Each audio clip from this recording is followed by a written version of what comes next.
right. What's up, y'all? It's Nature Girl 30 here. And yeah, you guys haven't seen my face on any of my videos in a while. But I kind of wanted to do this because it has been a while since we've seen a Deadpool film. And yes, if I'm sweaty, it's the middle of summer, so it's kind of hot. But Irvin and I actually had a chance to actually see Deadpool and Wolverine. And we wanted to give our own little personal review of the movie itself because there are many reviews I've seen so far, and I was curious on why some of them were kind of on the fence about this film, and then some of them just absolutely love the movie. So after waiting a week after seeing it, I have my own perspective, and I'm curious to see what Irvin's perspective is, and that's kind of what this video is about. So I want to start off with my guest, Mr. Griffin, and I want him to kind of tell me exactly what his view on Deadpool and Wolverine is because he loves Marvel, so he knows a lot about Marvel, and I kind of want to see exactly how he feels about the movie, and whether or not it's kind of close to the comics or if it complements the comics. And I'm kind of curious. Well, what's interesting about Deadpool? Well, first, let me start with the more popular character, Wolverine. Wolverine came out in the 70s as part of the all new X Men when they wanted to create a more international group. Because the original group, which was Cyclops, Jean Grey, Henry McCoy, aka the Beast, Bobby Drake, aka the Iceman, and Warren Warburton III, aka the Angel with Professor X, while it had a cult following, it was not that popular.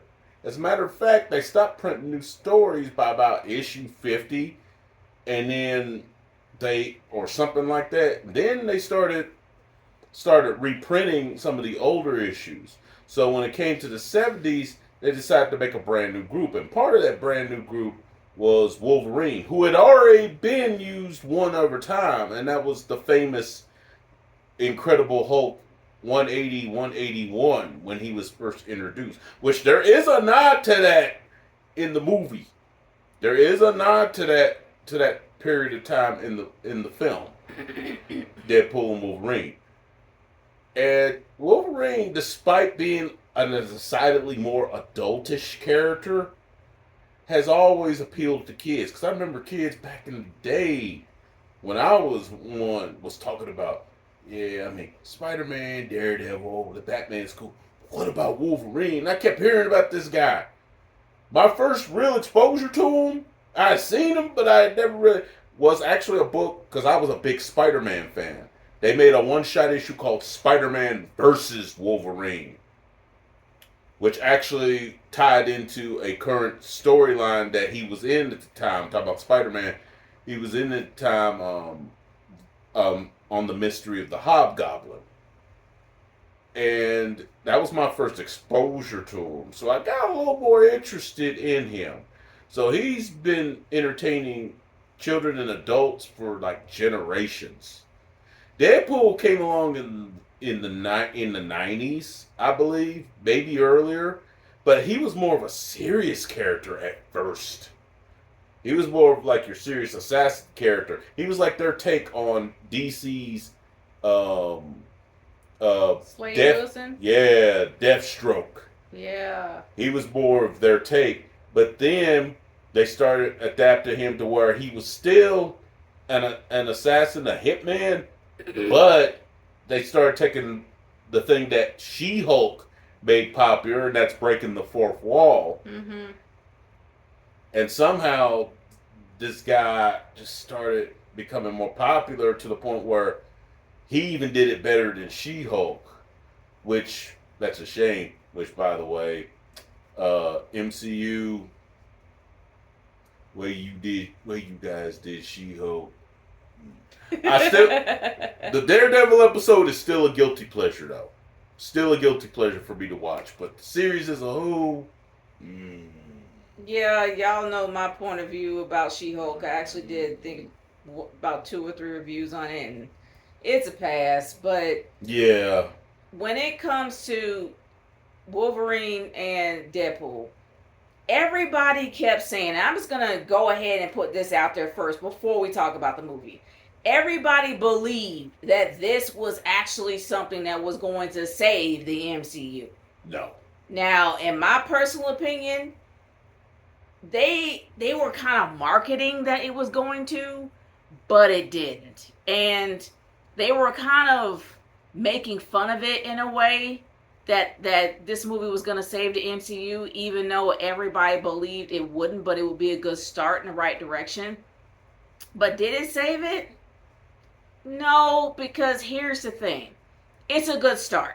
It's a good start going in the right direction because every trope that everybody hated about the MCU as a whole, especially the wokeness, was poked fun of with a hot poker. Like, he made sure that everybody knew how much the MCU sucked, what sucked about it, why the fans hated it. He put it all out there.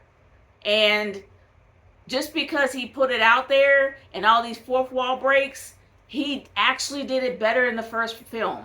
Because let's be honest, when the first film came out, it has been a while since we've seen anything R. Everything was PG, PG-13. But when Deadpool finally came out, it was an R rating. In my opinion, it was a soft R, but a lot of people say it was a hard R. But it was R, period. So that's the reason why it was so much influence with the first Deadpool than it was with the second and the third. And even you can count the Christmas special that he had on Disney Plus, which in my opinion doesn't count because it was PG-13. But it didn't really hit as hard as the first one. In my opinion, it was a lot more tame. And I don't think it really saved the MCU at all, but I think it was a good start. No. So let me say this. Deadpool and Wolverine does not save the MCU. The MCU's got a lot of repairing to do. Right. Because let's be honest, with exceptions, it's done a lot of damage since Avengers Endgame to its own brand. Yeah. Let's be honest. WandaVision, and I don't want to go too much on a tangent, but WandaVision had a good start, but a poor finish. Falcon and the Winter Soldier, I'll be honest, I liked it when I first saw it. But when I go back and look at it, there's a lot of stuff in it. And I don't want to go into no rant, but there's a lot of stuff in it that does not hold up well. Yeah. And I will say once again, best things for me about it, Isaiah Bradley, played by Carl Lumbly, Mantis for you old school hats back in the day. The guy that plays Bucky Barnes.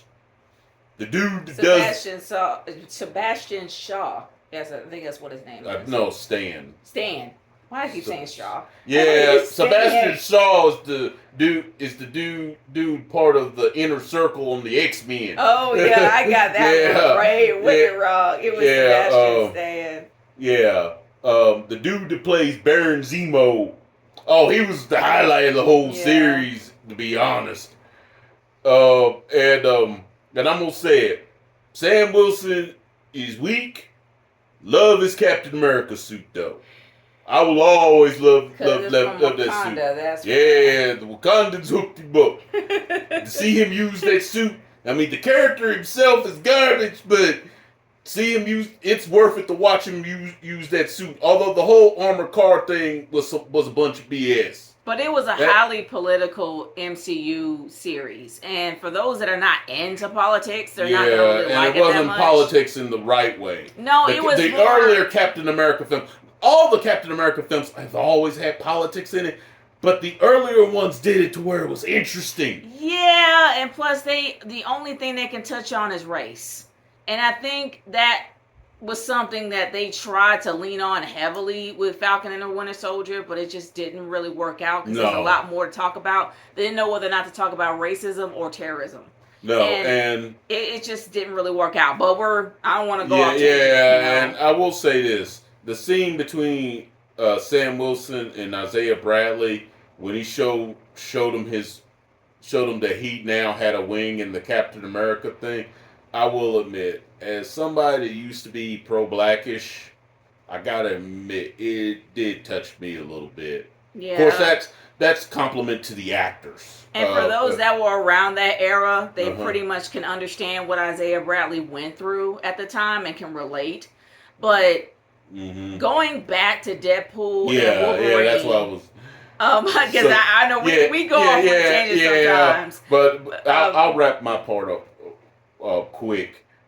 But yeah, and really since Endgame, the only good stuff, in my opinion, has been Spider-Man No Way Home, Guardians of the Galaxy 3, and that Marvel one-shot they did called Werewolf by Night. Which no one talks about. Which is a shame, because it's actually pretty good. It is good, but I kind of can disagree with Loki. I mean, not Loki.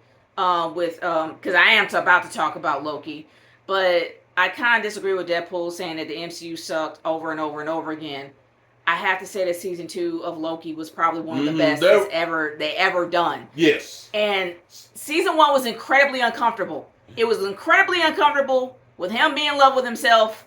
And yes, he's a narcissist. I get it. But if he has sex with Lady Loki, doesn't that mean he's masturbating? Sorry, that's just something that popped in my head. Yes, I'm gonna put it out there. But season 2, they took away the whole romantic thing, and they kind of gave it began with Loki looking for glorious purpose, and then it ended with him finding glorious purpose. It was about Loki, 100% focus on Loki. And how they did it, and how they built it up, and how they had the characters in there, and how he cared about them, they made it work. And I'm not going to dive too much into it, because he actually hasn't seen it. So no, I'm not giving too much away. I will say this, but that just shows me right there. When they focus on telling good stories, and not all this stuff. I mean, you could sprinkle in political stuff and message stuff a little bit, but you got to focus on your audience and your storytelling. And like I said, that's why I named those 3. That's the one thing they all did. They were different stories, but one thing they all did. Guardians of the Galaxy 3, Spider-Man No Way Home, Werewolf by Night. They all have this in common. They focused on the story. Right. They weren't worried about messaging. And I think that's why people love Deadpool and Wolverine.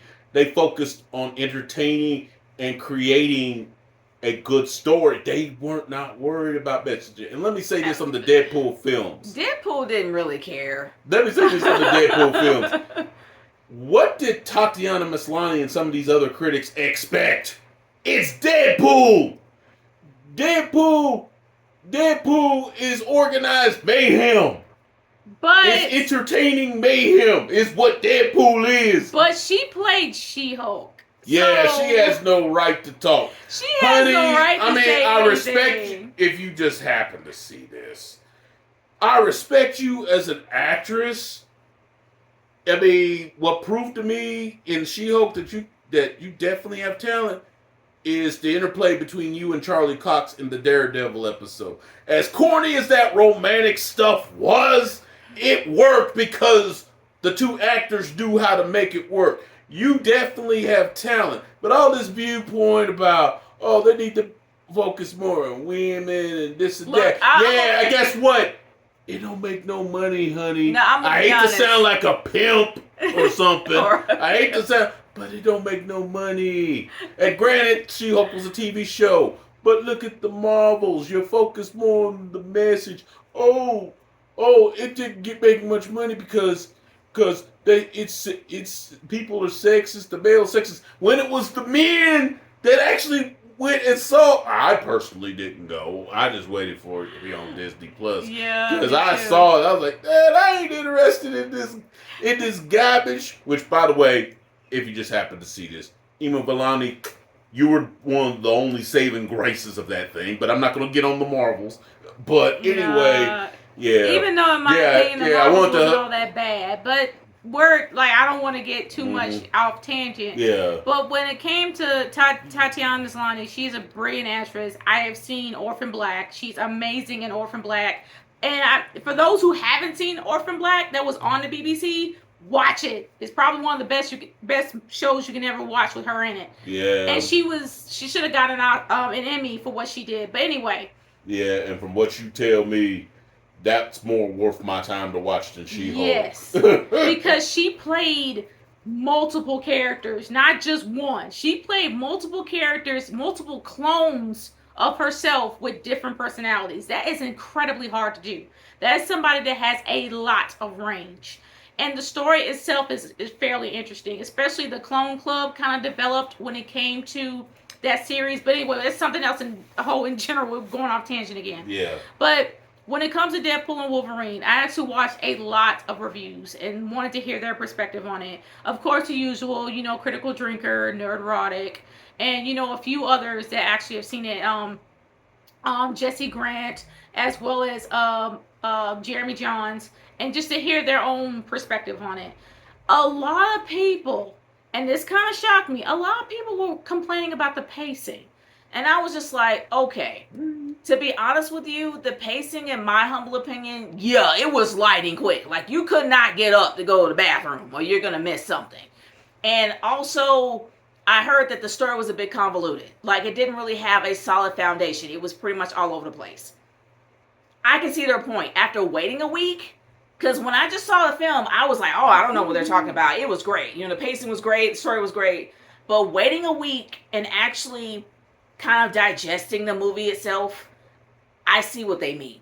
Because a lot of things that Wade did made no sense. Number one, why would Wade get a job as a car salesman? Why would he quit being Deadpool? They never really explained why. Because he changed everything in the past with Cable's watch. He went back in time. He saved Vanessa. He ended up saving, that was that fat guy that was dressed in Deadpool suit? The one that was, Peter. Pete.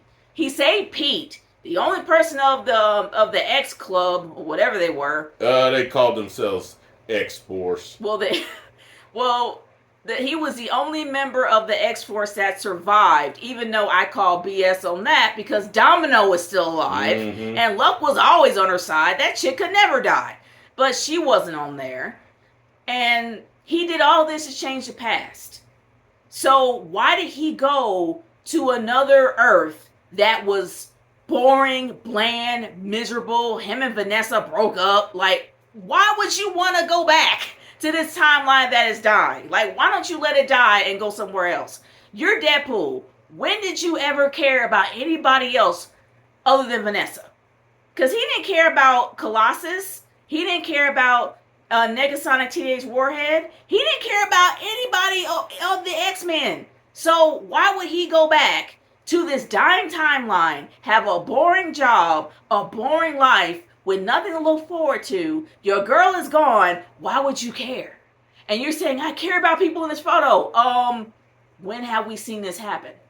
We didn't see it in the first Deadpool. We didn't see it in the second Deadpool. This is the third, and you care all of a sudden. See, I'm going to be the counterpoint here.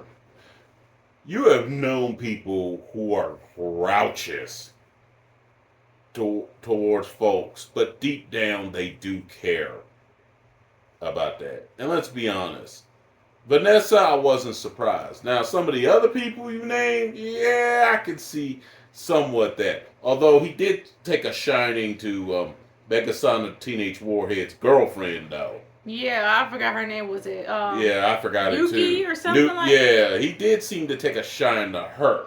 Yeah, but he couldn't stand Colossus. He could not stand him. He couldn't stand Negasonic Teenage Warhead either. But deep down, part of him did care. But you know what? I wasn't nitpicky because most of the time I am nitpicky about storytelling. But again, it's Deadpool. Deadpool, all I wanted was entertaining mayhem.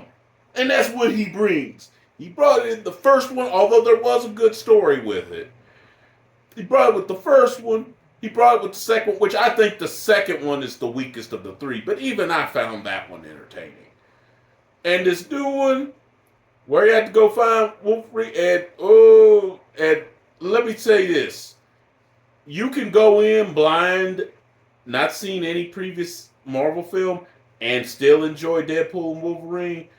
But I will say he's going to tell you everything that happened. Yeah, but I will say this. It helps if you've at least seen the first Deadpool and possibly Logan, by the way. Kleenex on that. But anyway, yeah, if you've seen those two before you see this new one, it helps.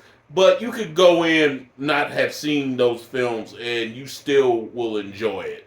Because he pretty much, like she said, he pretty much tells you Yeah, he tells you a lot about the previous plots and everything that goes on. So it would help to, and I gotta be honest, it would help to watch Loki season 2. Because there's a lot of characters from Loki season 2 that's actually in this, as well as the TVA, and you'll get an idea on what's going on and why Deadpool is being sought after by the TVA. So it's best to actually have an idea by watching Loki season 2. It's not that many episodes, only 8, so it's not that long. But no, you don't have to necessarily do homework, but it'll give you an idea. It'll be more of a reference than a prerequisite, in other words. But honestly, the story here was a bit weak because the first movie had a very strong origin story for Deadpool, and not so much him being Deadpool, him just being Wade. He had a very strong origin story for him being Wade turning into Deadpool and why he was named Deadpool. All of his friends, him falling in love with Vanessa, him developing cancer, him being a part of the Weapon X program. There was a very strong story with the first movie. The second movie kinda had a honestly, it was still a bit weak too, if you think about it. The story itself was a bit weak. But it was weaker here because it had nothing to go on. It was going by the previous Deadpools, but it didn't really have nothing to go on. It just kept going. It was just rambling and just felt random. Everything was random, especially them being in the void.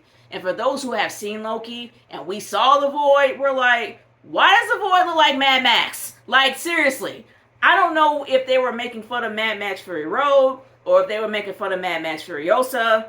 They were just making fun of Mad Max. Why make fun of Mad Max when Mad Max has nothing to do with Marvel at all? And also, I like the fact that they had the whole, and I'm just going to have spoilers here. If you haven't seen the movie yet, and I probably have already gave a lot away anyway, you can click off now and then come back and watch later if you want to. But honestly, when it comes to a lot of the cameos, there were cameos that was chef's kiss awesome. And then there were some that I was like, okay, I wish I saw this earlier. And mainly the biggest cameo definitely was seeing Chris Evans again. And seeing Chris Evans not as Captain America, but as the Human Torch. Which is something that we didn't think we would ever see. Yeah, the good one. The good one. Yeah, I will defend those Fantastic Four films. Yeah. 2015 kissed my ass. But the ones from the 2000s, I will defend those. I actually thought they were entertaining as crap. Yeah. As crap. And Chris Evans, along with Michael Chiklis as Ben Grimm, a.k.a. The Thing, they were the show stealers in both films. He was definitely a bit saucy in this one. Like, you wouldn't think that Chris Evans would be as R-rated as he was. He definitely was. Well, felt like the Human Torch was always a little more R-rated but than this Steve is Rogers. Chris Evans, the actor. Like, Yeah. I'm not going to say he hasn't been in raunchy roles. He probably has. But we're used to seeing him as Captain America. It's going to be something a bit off-putting to some people to see him say all these saucy words. But it was kind of funny that he was in there, but I think a lot of people in the theater was pissed off of what happened to him. Oh, yeah. A lot of folks were pissed off. Oh, yeah, and I'll go ahead and throw in this spoiler. This film is pretty much a love letter and a farewell to the Fox Marvel universe. That's what it was all about. It's fan service for those who remember the Fox universe around the 2000s. And that's just what it was. That includes the X-Men films, the Fantastic Four. There's even a nod to Daredevil, the version with Ben Affleck. There's also a nod to Elektra as well as Blade. Yeah, they brought the rights to... Well, Marvel already has the rights to Blade, so they brought back the original Blade. Yes, they brought back which the original was a shock Blade. to me. Yes. And when he said there's only one Blade, I'm like, ha ha, there is now. Well, in all honesty, it is. Yeah. There's only... Until he is in the grave or too damn old to play him, there's only one Blade. Well, he That's is Wesley too damn old now. I mean, it's just like I say with Spider-Man and with the Power Rangers concerning the Green Ranger. With Spider-Man, Miles Morales is a Spider-Man. Peter Parker is the Spider-Man. Yeah. There are many. Such and such is a Green Ranger. Tommy Oliver is the Green Ranger. In this case, Wesley Snipes is the Blade. Mahershala Ali never became Blade. Yeah, and if he did, he would have been a version of Blade. And Sticky Fingers don't count either. Wesley Snipes is the Blade. Even Mahershala Ali would even say Wesley Snipes is the Blade. But if anybody remembers the Blade live action series, I watched with Sticky Fingers. From Onyx that actually played Blade, and it was on Spike TV at the time. He don't count because he sucked as Blade, but there's only one Blade, and he was there, and it was nice to see him. But there was one individual that I kind of wish had his own film at the time. But a lot of critics harped hard on this guy, and it's pretty much from Shannon Tatum's version of Gambit. And the fact that he actually had the original outfit and everything, the comic book accurate outfit, a lot of people say he's just cosplaying as Gambit. I'm like, the thing is, if they a lot of people wanted the Wolverine, not the Wolverine, I guess X-Men Origins Wolverine. They wanted that version of Gambit, and I'm like, okay. Well, you know what? Don't get me wrong. Sense. I appreciated Mr. Tatum's version of Gambit because it is a comic accurate, and it was hilarious them making fun of the Cajun accent and everything. Yeah. But I didn't think that I don't know the actor's name, but I didn't think that other dude's Gambit was bad. No. I will actually defend the X-Men Origins Wolverine's Gambit. Yeah, he didn't have the costume and stuff, but the attitude and some of the mannerisms was there. I actually liked his version of Gambit, tell you the truth. If they had him to come up to actually be Gambit in the film, and put him in the costume, the only problem is that I don't remember him having a Cajun accent at all. No, not really. He had more of a Southern accent, but not Cajun. I didn't feel that he was Gambit at all. And when I actually saw snippets of him, he had a Southern accent, but not really Louisiana. Yeah, and for people who are from the South, I thought that his Southern accent was crap. You know, for somebody who's from the South, you're going to be like, what is this? You know, but that's just me personally. That's how I felt when I saw it at the time. It was a long time ago. And I'll tell you the one from the little bit I could tell, because we was in a small theater. Raleigh Street Theater in Bluefield, West Virginia is a recently opened theater. They only have a couple of things. But I will say this. It was the most filled since I've started going there, because the one at the Mercer Mall is not, for those of you that are familiar with my area, the one at the Mercer Mall closed down a couple of years ago, but it's opening back up in the fall. So I've been going to Raleigh. Yeah, that was the most line that was the most door. filled I've seen that Raleigh Street Theater since I started going there. It was a line going out the door. And we went to the 6 o'clock showing on Friday. And that thing filled up. I mean, it was just us at first. Yes. But by the time, like 5 minutes before the show, it was almost filled. People showed up. They showed up. They came because it was mainly for Wolverine. And let's be honest, Hugh Jackman, of course he reprised his role as Wolverine, but he didn't oversell or undersell. He loved that role, and it showed when he was on screen. And he gave you even moments where you just teared up a little bit. Yeah, and the one that I could feel some emotion. And again, I'm spoiling a little cameo. Actually, it's not, because but it is on the actual trailer, so it's not really a spoiler. Yeah, well, no. Tell you one, I'm gonna call it a spoiler. As soon as I heard the music, I mean, I didn't yell it out, but you could hear my voice. But I don't think most people minded, because I think they knew it too. As soon as I heard that, I was like, oh my God, Laura. And I was just like, I knew. what? I was like, oh my God. And this was her when she was 8. She's 18 now. Mm-hmm. That was 10 years ago. So she was a little girl back then. I think around maybe 8. Mm-hmm. And it's been 10 years. So she's like practically grown now. And seeing her there, the sad thing is it wasn't her Logan. It wasn't her daddy. It was just a look-alike. And I was just like kind of heartbroken when it came to that. But this version of Wolverine, no, this version is not Old Man Logan. It's not. They actually showed Old Man Logan when when Deadpool was going through a lot of the making time jumps. Trying to find a Wolverine. Yeah. They showed 8, and you Marvel fans that are my age, God willing, I'll be 50 in October. That are my age, you will know some of these variants. They had Age of Apocalypse, Wolverine with the chopped off hand. Comic book accurate Wolverine. They had comic book accurate Wolverine where he's 5'3", and it is Hugh Jackman. They just shortened him up. Yeah. They had what else? Henry they had? Cavill Wolverine. Yeah, they had Henry Cavill. Which, if you ever look at some of the promos for Man of Steel back a few years ago, a lot of people thought he was Wolverine. Yep. Thought he was Wolverine at first, and who else? They had the scene where Wolverine was crucified. Yeah, they had Patch Wolverine. And then they had the one where he looked like he was being crucified on an X, which is actually a very famous X-Men cover, by the way. Yep.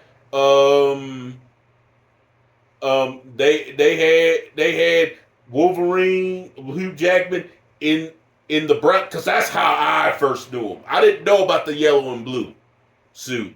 I knew him in the brown and yellow suit and gold suit. That's how I first knew Wolverine. They showed him in that costume, getting ready to fight the Incredible Hulk. And for the few seconds that the Hulk was up there, and I'm going to go ahead and say this on her video, she can leak this as they want. This Incredible Hulk was not Professor Hulk. This Incredible Hulk was no bitch. Yeah. This Incredible Hulk was more like 2008 Incredible Hulk. Yeah. We only saw him for a few seconds, but you can tell just by the mannerisms, the attitude, this one was no bitch. Yeah. He went through several timelines looking for a Wolverine to replace his timeline. And the overall plot was this. Wade ended up being kind of hunted by the TVA. And this was when the TVA went rogue. The TVA actually was not the TVA that you remember from Loki season 1 and 2, for those that remember. They were actually going after Deadpool for everything he has done in Deadpool 2. Even though they said that's not the real reason why that they were going after him, they just brought him there just to say his timeline is dying and that they're going to make him a hero in another timeline. That's what makes the story kind of weird. The inclusion of the TVA.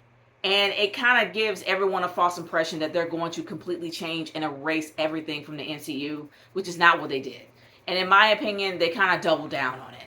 Because when it came to the comedy, even though every single thing that I have heard, and a lot of people said this, there's some things that he said that was more of a miss than a hit, and then some that was a hit or a miss.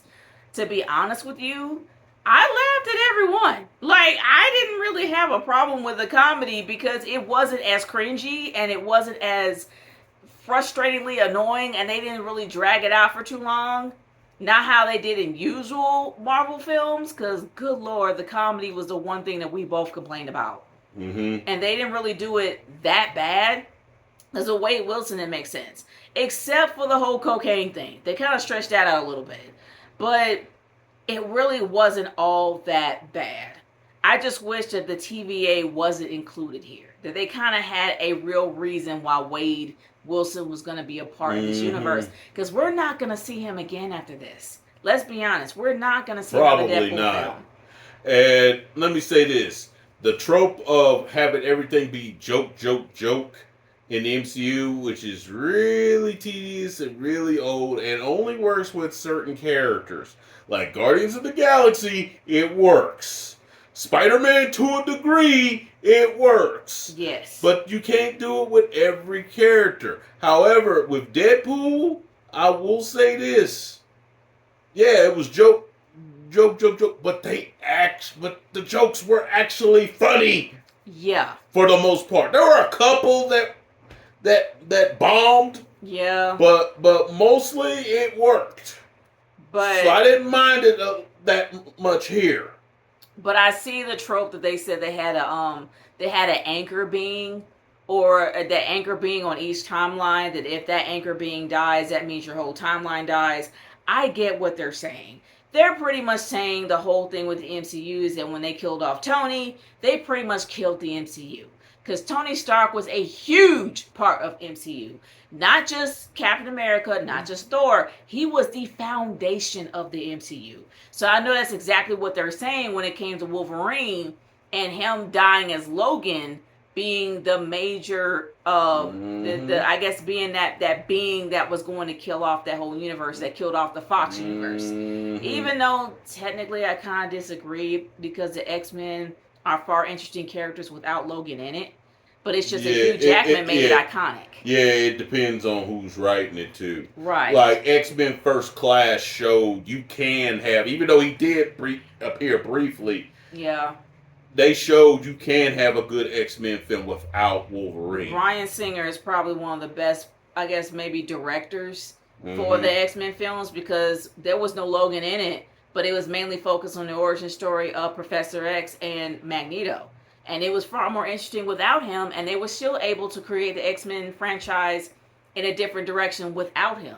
So he's not entirely an anchor being, but I get why they say that, because Logan was probably one of the biggest closures in the Wolverine saga that you could ever see on screen. In my opinion, that was the end of the X-Men. I know there was a few films after that, but that was the end of the whole thing. If they would have ended it, there's 2 points that they could have ended it and I'd have been good with the X-Men. If they would have ended it with Logan, I'd have been good. Before that, if they would have ended it with Days of Futures Past, I'd have been fine. Yeah. Because those were 2 points that they could have easily ended that whole series on. Honestly, Days of Futures Past should have been it. That should have been it. It shouldn't have been. I get why they wanted to do Logan, because he was done with the character. He's done all he can do with it. They want to retire the whole character and just end it. And I get it. I get it 100%. But honestly, in this film, making him an anchor being, I don't think he was truly one. And I think that maybe Deadpool wanted to be one, and he thought he was one, but he isn't one. He's more of a side character or a side piece. But honestly, the fact that you had this collaboration that everybody has been harping for so many years, for Deadpool and Wolverine to have a movie together, they did a good job with it, because it's more like a buddy cop type of thing. They had an amazing amount of chemistry. You rooted for both of them.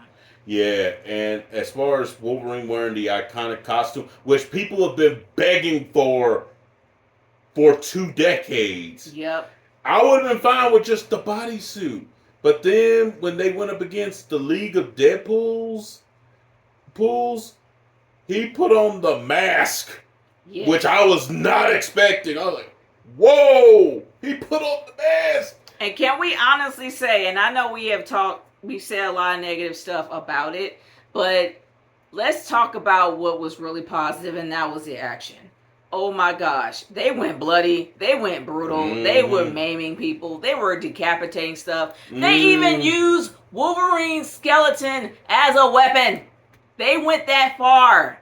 Yes, they actually desecrated the grave of Logan. You saw Wolverine going with all kinds of claw. You saw claw blows that you didn't even see in Logan. Yes. And you didn't even see in Logan. I mean, he was stabbed. And and Regina was surprised, because one of my little jokey slayings, especially with pro wrestling, is to go, and those of you that have followed my videos, y'all know what I'm talking about. It's to go, ooh, but then when, like, let's just say Wolverine shanked Deadpool in a certain sensitive area, and Regina was like, You're not going, ooh. I was like, no, Yeah. that's beyond, ooh. That's usually his catchphrase, and he didn't. Yeah, that's a barbaric version of a vasectomy right there. And they did it several times. Like, they had the most brutal fight to where that they just kept shooting each other, beating each other up, cutting each other's limbs off. The limbs grow back. They healed up. They fought for like an entire day. And it was that's the hilarious. crazy thing about a fight between Deadpool and Wolverine. Those two, I was like, who's gonna win? It's only gonna win by knockout because who's gonna win? These two can fight forever. Exactly, which is what everybody pretty much wanted. But overall, can I honestly say that this movie was bad? No, like by no means. This movie was not bad. Like, it is a fun popcorn flick to watch. Did it save the MCU? No. Not even close.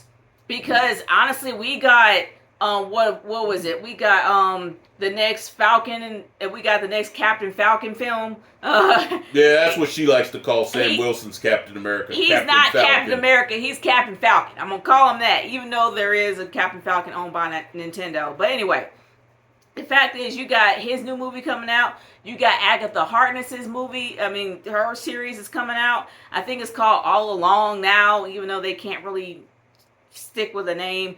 But you have hers is coming out in October. You have Sam Wilson's movie coming out, and they did a lot of reshoots. And I kind of feel bad for Seth Rollins because I don't think he's in it anymore. But you got those movies coming out. And the fact that you honestly see Deadpool and Wolverine be the Deadpool and Wolverine we wanted it to be, they have to really bring it here. Like, they got to cut out the ridiculous comedy. They got to cut out the wokeness. They got to cut out the gender swaps. They got to cut out the race swaps. And if you do that, you have to explain why. You have to show us. Not just tell us, but show us. That's the one thing I can say about Deadpool that they did. They showed everything. They showed everything. They were unhinged, unfiltered. We loved every bit of it. And the ending, to be honest with you, I thought that the ending was going to be a brilliant send-off for Deadpool. I was kind of let down to see that it wasn't. And I was kind of let down to see the outcome of both of them. Because we know we're not going to see either Wolverine and Deadpool ever again. Like, this is going to be it. This is probably the last time. Because after Ryan Reynolds going through so much hell to get this movie made the way he wanted to make it, I don't think he's going to do this again.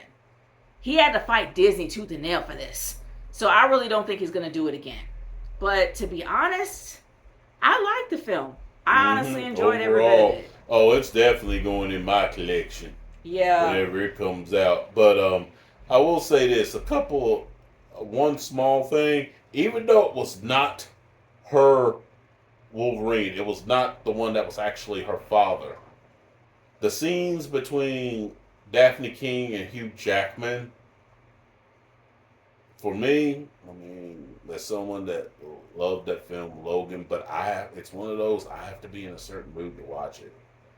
Those scenes, even though it was not the Wolverine that was actually her father, it still hit. Yeah. Those scenes still hit. And seeing them at the end, together, sitting around, like, talking and laughing and stuff, even though it was, like I said, even though it was not her, it was still, I'm like, to the point where I'm like, you could buy these two as father and daughter. Because sometimes they put people matched up together, you were like, nah, they're just playing father and daughter. You could tell. Jackman and King, you could almost buy that this was his daughter. Yeah. Even though it's really not. They had really good chemistry in Logan, and it really did show in this film. But there's also one person that a lot of reviewers didn't talk about, and I think it's kind of sad because she played a really good job, and I wish I looked up this woman's name, but she's the one that played Cassandra Nova. The evil sister of Charles Xavier. That not a lot of people know Which about. I don't even know a lot. I know, the only reason I know, by the way, shout out to Mary Marvelite. They did a video on her the week that Deadpool Wolverine came out. And and they're actually really good. They really do their research. They know a lot about Marvel. And I think it was probably Comics Explained that actually did do They did one too. They actually did a video on Cassandra Nova, and honestly, she, in my humble opinion, played a very good villain. Unfortunately, she was a bit underrated. Yeah. To give you an idea how powerful this woman is, think if Charles Xavier was a bad guy. Yeah. That's pretty much what Cassandra Nova is. And no, Yeah. she's not a woke version of Charles Xavier. She actually is, in certain versions, the twin sister of Charles. She's actually a character in the comics. She's the real thing, even though she probably didn't look. Seeing how I saw comic book strips, like little scenes of how she looks like and what she looks like in the comics, she doesn't look as emaciated. She doesn't look like she's begging for a sandwich or anything or dying. But to be honest with you, she was a very clever villain. I really liked her a lot. I just don't think they did a lot with her. Yeah, they didn't. Just like how Marvel had problems with probably one of a film that we both love that everybody hates, Thor: The Dark World. Mm-hmm. That they didn't do much with Malekith, Yeah, and Malekith could have been an amazing villain. Yeah, we'll both the film itself. We'll both defend that film to the grave. We will. But the only thing we will agree with the critics on, Malekith was weak. The villain was weak. We'll agree with them on that. The same thing with Cassandra Nova. She was a very powerful mutant, but unfortunately she wasn't utilized to her fullest potential. She had the propensity to be a threat, but she wasn't used enough to be a true threat. And she was thrown down there, but she liked to stay down there. I don't know. The fact is, I wish they actually used her more. I wish that in this movie that Cassandra Nova was the threat instead of making Deadpool to be the one being or whatever he's supposed to be. Mm-hmm. If they had a focus on a villain, a true villain, that is a prominent threat, that is a Marvel trope, why didn't they go with Cassandra Nova being the threat instead of trying to find a replacement for Logan? Mm-hmm. And I know that a lot of Deadpool movies are tongue-in-cheek, but they actually do have a good story attached to it, and some of their stories have good foundations. But in this case, it just felt random. And not to mention that it was nice to see Elektra, it was nice to see Blade, it was nice to see Gambit, and it was also nice to see Laura. But what's going to happen to them? I kind of wish we had an idea on what they're going to do with them. Laura is actually in Deadpool's universe, but we didn't see what happened to Elektra, to Gambit, or to Blade. It would have been nice to get some explanation on what happened with them, or maybe a clue. But this movie was not like five-star top notch, wonderful, awesome, flawless. No. This movie, in my humble opinion, was probably at least a 3. Yeah. At least a 3. A 4, I get what people would say it was a 4. But there was a lot of flaws in this film. And honestly, it wasn't bad enough to where it actually destroyed it or made it horrible or made it unwatchable. It just, you wish they went further. Mm-hmm. Yeah. And I think that's why I gave it a 3. Yeah, I think 3.5. I could see the argument for 4, but 3 to 3.5 is fair. It's fair. But I still enjoyed it. And the fact, as somebody that does work on the local level in TV, behind the scenes, I know the bottom line is money. The last I looked, this thing was tracking to where it's going to finish at worst around the 800 million mark. It might even break $1 billion. Which, if it breaks $1 billion, it's got to be one of, if not the most successful R-rated film ever, if it breaks that. Because I don't think the budget for Deadpool was that high.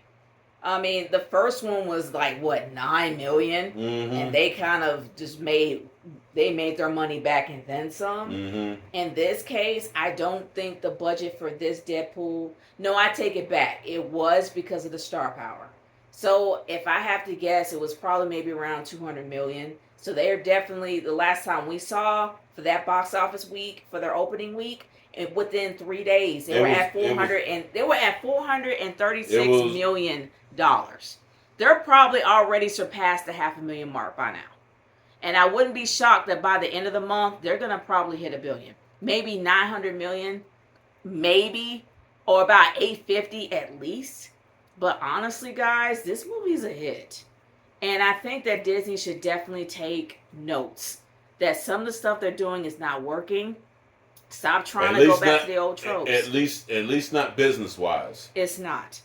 And I know they've already recorded Agatha all along. They finally finished the Falcon movie, and honestly, it didn't really do well with viewer groups anyway. I don't think that movie's gonna do well.